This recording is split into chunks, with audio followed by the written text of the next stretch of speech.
Guiding Bolt Gamers. Today I'd like to discuss 5 rules that DMs and players get wrong in 5e. Before we jump in, I do want to state that we'll be talking about rules as written. If your table views the player's handbook and DM's guide like the pirate code, and that they're more what you'd call guidelines than actual rules, then that's totally fine.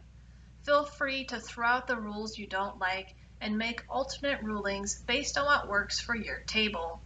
Just please be consistent with whatever you decide. Just because you're not sticking to the rules as written doesn't mean you should go changing how your altered rules work every couple of sessions. Let's dive into the first rule I want to cover, readying in action in combat. Now, if you need a primer on how 5e combat works, or a reminder on all the different actions available during combat, be sure to check out the 2 videos we have on those subjects. To focus now, readying in action in 5e means you're delaying a single action or move until a specified trigger occurs. You are not delaying your whole turn. On a readied action, you get to take one action or make one movement in response to the trigger. You do not get to take an action and also move around or do an extra attack. Readying in action also uses the single reaction you get each round. If you ready in action, you cannot also make an attack of opportunity or cast shield as examples, unless you decide to forego using the readied action. This becomes even more nuanced for spellcasters. If a spellcaster readies a spell, they must hold concentration on that spell until it's cast, even if the normal spell isn't a concentration spell. Once a spell is readied, the spell slot applied to cast the spell is considered used, whether the spell goes off or not, because essentially you're casting the spell as normal, but then holding the energy until you release it. See page 193 of the Player's Handbook for rules around readied actions. Up next, I want to talk about dark vision. Having dark vision does not give a character a free pass to see all things in the dark. In 5e, there are 3 categories of illumination: bright light, dim light, and darkness. I think bright light speaks for itself, so let's look at the other 2. Dim light translates into lightly obscured areas, including patchy fog, moderate foliage, and the times at dawn and dusk. When making a check that relies on sight in a lightly obscured or dimly lit area, the creature has disadvantage on perception checks. On the other hand, darkness creates a heavily obscured area, which can include opaque fog, dense foliage, nighttime, in unlit dungeons or subterranean areas. A creature in a heavily obscured or dark area effectively suffers from the blinded condition, meaning they can't see, and they automatically fail any ability check that requires sight.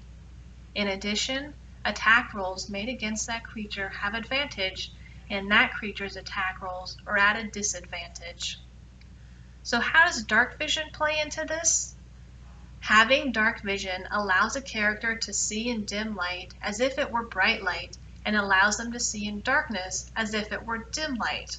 This means that they're still going to have disadvantage on perception checks related to sight when in darkness. Also, remember that dark vision typically has a range of only 60 feet.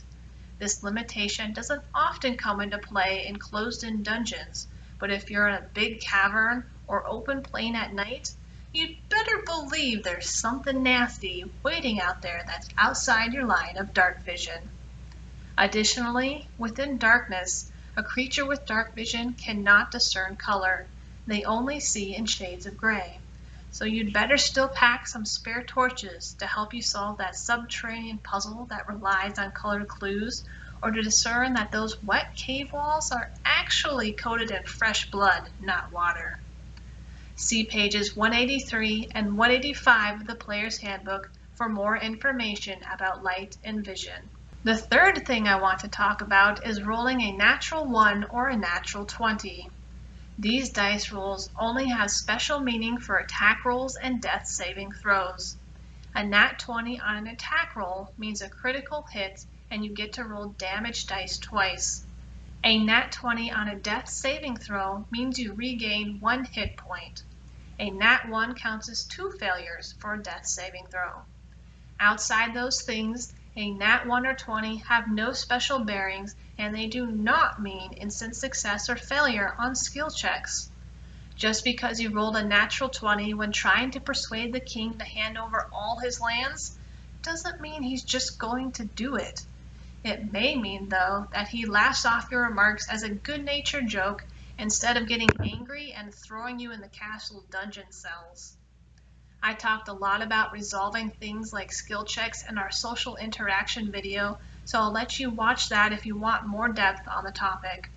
Otherwise, see pages 196 and 197 of the Player's Handbook for more information about critical hits or death saving throws.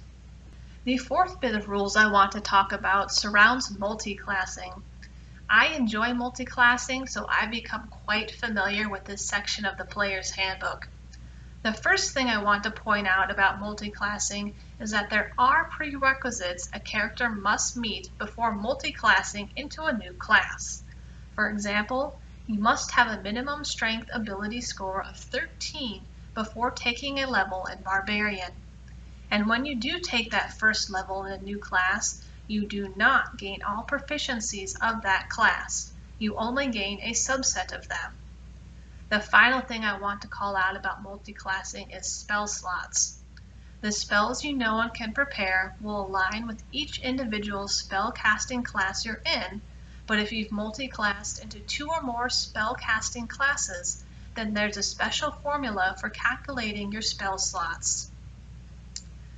You determine your spell slot casting level by adding up all your levels in Bard, Cleric, Druid, Sorcerer, and Wizard, only half of your levels rounded down in Paladin and Ranger, and only 1/3 of your levels rounded down in Eldritch Knight Fighter or Arcane Trickster Rogue. Multiclassing rules start on page 163 of the Player's Handbook. Finally, watch how you combine effects in the game. When 2 or more game features have the same name, only the effect of one of them, the most potent one, applies during the duration of the overlap. They do not stack.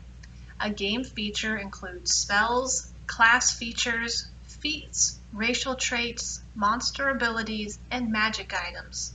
For example, if you have Bless on you from 2 different sources, only one of them can take effect at a time, though you do track their duration separately, so if one ends early but the other doesn't, you're still affected by it. Also, in the case of something like Dominate Person, for example, if one is cast at 5th level and one is cast at 7th level, the stronger effect takes precedence. But again, if the 7th level one is ended somehow, the 5th level still has its effect unless it was ended too. See page 205 in the Player's Handbook or 252 in the Dungeon Master's Guide. And that does it for today. Were any of the rules covered ones that have tripped your table up? Are there others that you see people constantly get confused over? Drop a line down below in the comments. As always, we appreciate the view, like, and subscribe.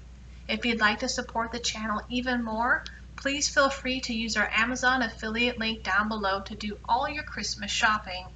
We'll earn a small % of anything you buy after you use our link at no additional cost to you. Thanks ahead of time, and we'll see you guys back here next week.